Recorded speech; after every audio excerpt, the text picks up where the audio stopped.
all of us who are there, we need closure so bad. Absolutely. And people have struggled with that. I've struggled with that.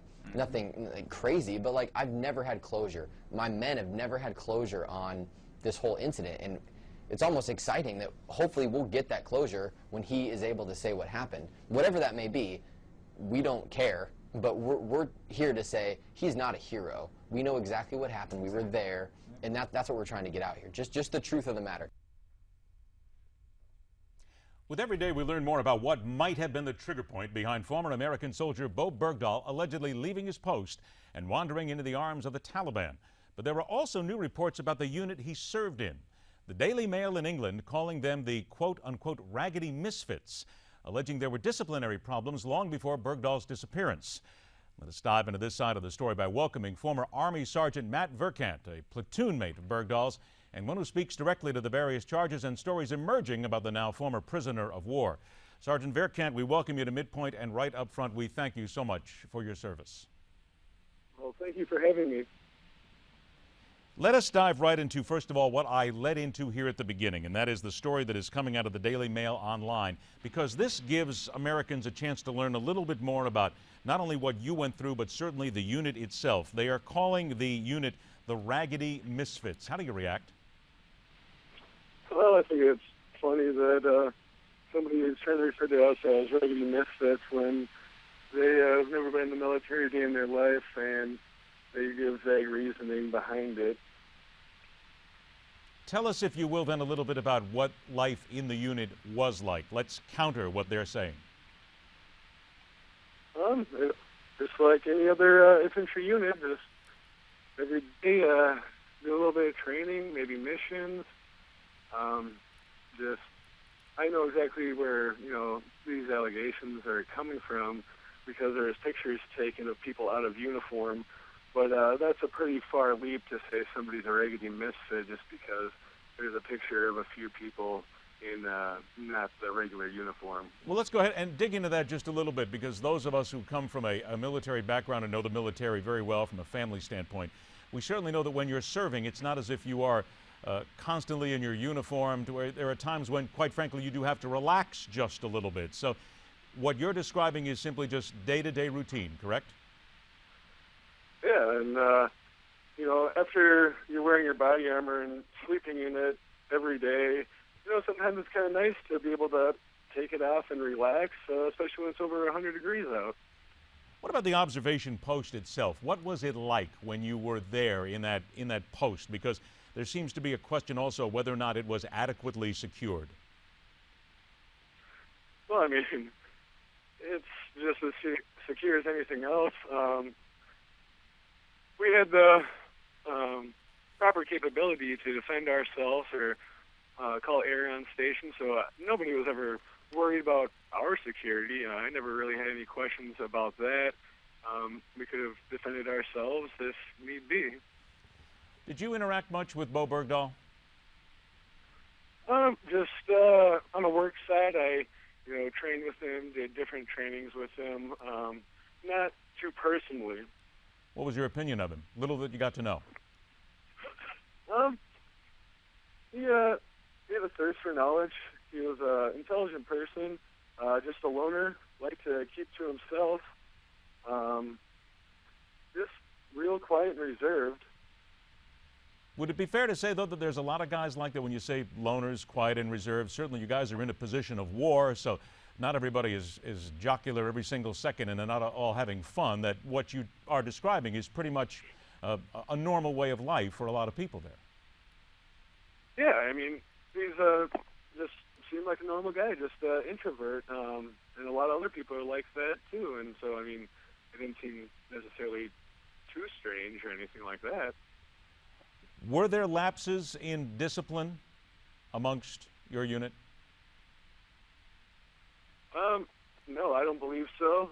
Even those pictures with them, not in the exact uniform, whatever, you can nitpick, but when it comes down to it, we're there to do a job. We're at war. If you want to criticize what somebody's wearing and get upset about that, I think there's a lot bigger issues at the war and everything else at hand than to be complaining about that. When you saw Bo Bergdahl being led into the helicopter by his Taliban captors. What was your first reaction? Just kind of shocked and kind of relieved that hopefully we can get answers and that he's not in captivity anymore. That's just it. Isn't the most important thing now to get some answers? I mean, we see a lot of people here now, certainly the media and people in general, who are making a lot of suppositions, they're making a lot of guesses. But from your standpoint, from being there, don't you wish that people might try to get some answers first before criticizing not just one individual, but the entire platoon? Oh, definitely. And that's, the only thing that myself and my friends are doing. We're just telling exactly what happened on that day that he left. And everybody else can speculate about whatever they want. All we want is an investigation opened up and perhaps, a court-martial, perhaps a trial. I know there's a lot of information out there. I know they have to be sitting on a lot of information because it happened 5 years ago. When you talk about a lot of information out there, what have you heard specifically that you know to be false? Well, I'm not sure. There's a lot of different things running out there, but I know it happens to be true. I know that he left his stuff and he walked off. And, that's enough for me, especially hearing about the different emails that are coming out and everything else. I just think there's definitely grounds for an investigation and perhaps a court-martial. Let me ask you about that, the court-martial here, right off the top, because certainly we have a lot of time here now. He's going to undergo some medical treatment before we actually get to that point. When you say Sure. hope for a court-martial, but let's just kind of set it up here. This is going to take time, correct? Those who don't understand, It's going to take a long time. those who don't understand military justice need to understand that this is not an instance where he would be released from the hospital and then immediately face a court, correct? Correct. So then, what would you hope the investigators are going to ask Bo Bergdahl when they get a chance to talk with him? Well, just ask him point blank. Why did you walk off? What were you planning? Was it premeditated? Like a lot of people think that it was, just because of things leading up to it.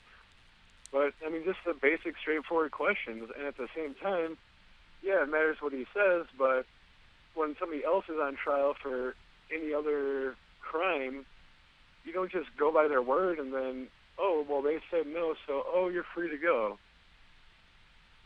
You then talked about some of the notes that he left behind. Do you believe that absolutely it was premeditated for him to leave? It was not just a spur of the moment?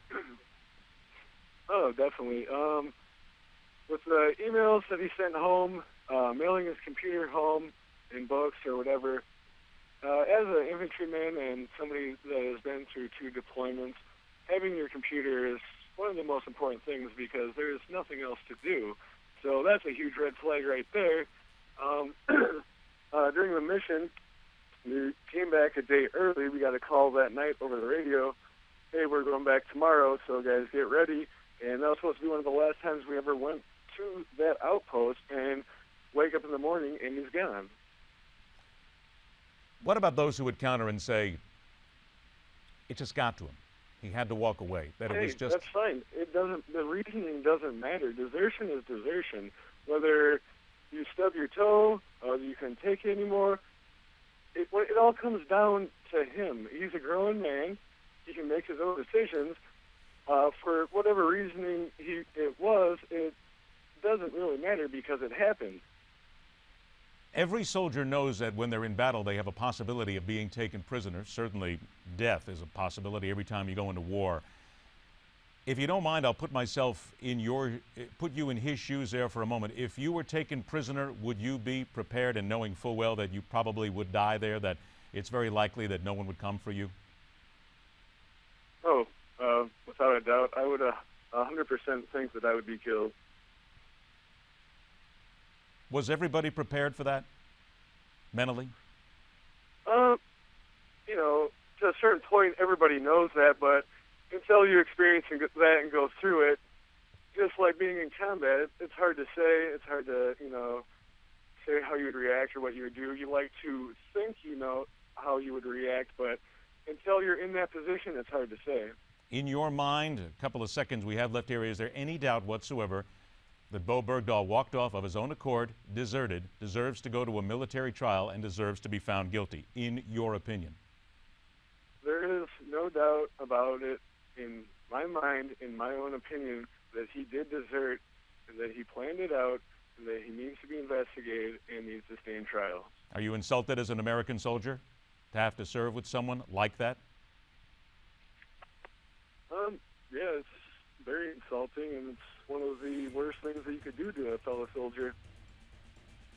It is indeed. Matt Vierkant, we thank you so much for your service. We thank you for joining us, and I have a feeling that we may be in touch again. Again, thank you so much for your time. Thank you so much, sir. There are so many stories coming out of this. There are so many allegations coming out of this. And again, I think it's important to note that we don't know everything, and there is a lot of fact that still has to come out. But it's obvious that those who served with Bo Bergdahl, for the most part, are shamed.